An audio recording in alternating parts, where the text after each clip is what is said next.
Chapter 14. And it came to pass, as he went into the house of one of the rulers, who was of the Pharisees, to eat bread on the Sabbath, that they were watching him, and behold, there was a certain dropsical man before him. And Jesus answering spoke unto the doctors of the law and Pharisees, saying, Is it lawful to heal on the Sabbath? But they were silent. And taking him, he healed him, and let him go.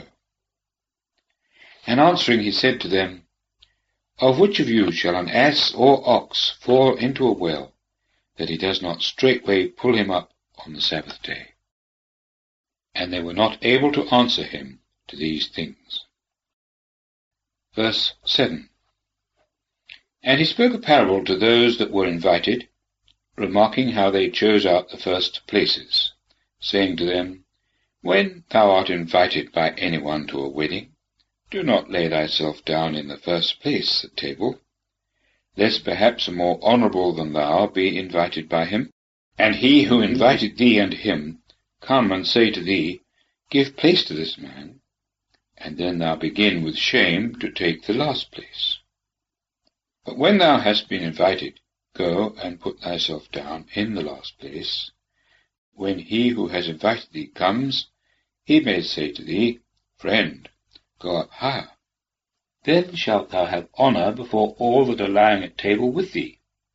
For every one that exalts himself shall be abased, and he that abases himself shall be exalted.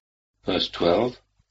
And he said also to him that had invited him, When thou makest a dinner or a supper, call not thy friends, nor thy brethren, nor thy kinsfolk, nor rich neighbours, lest it may be they also should invite thee in return, and a recompense be made thee.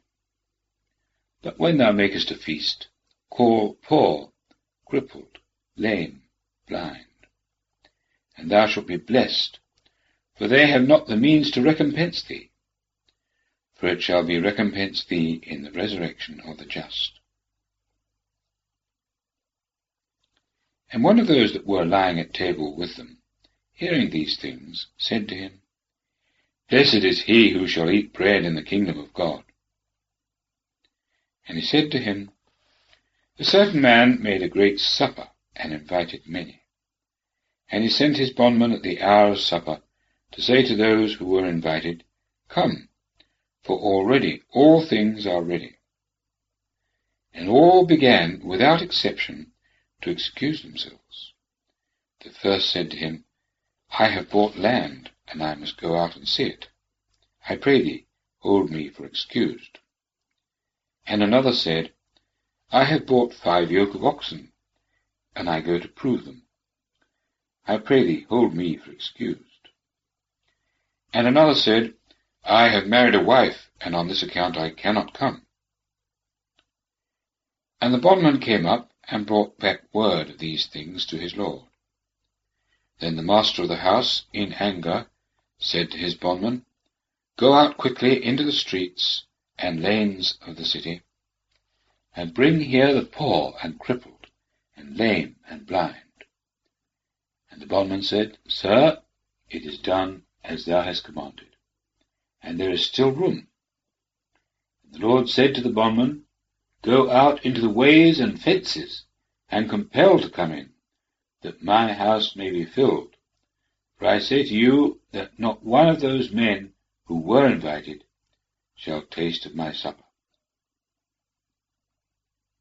Verse 25. And great crowds went with him, and, turning round, he said to them, If any man come to me, and shall not hate his own father and mother, and wife and children, and brothers and sisters, yea, and his own life too, he cannot be my disciple. And whoever does not carry his cross and come after me cannot be my disciple.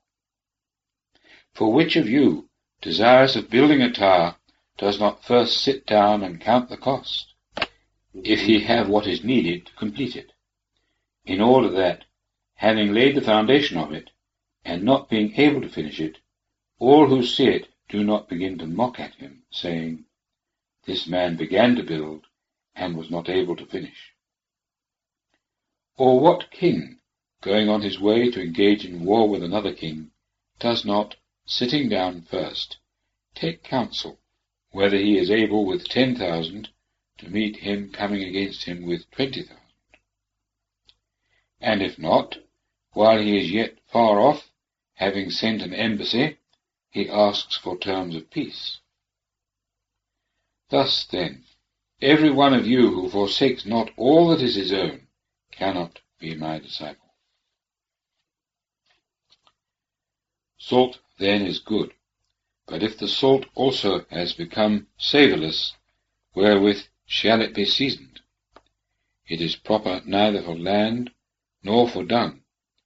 It is cast out. He that has ears to hear, let him hear.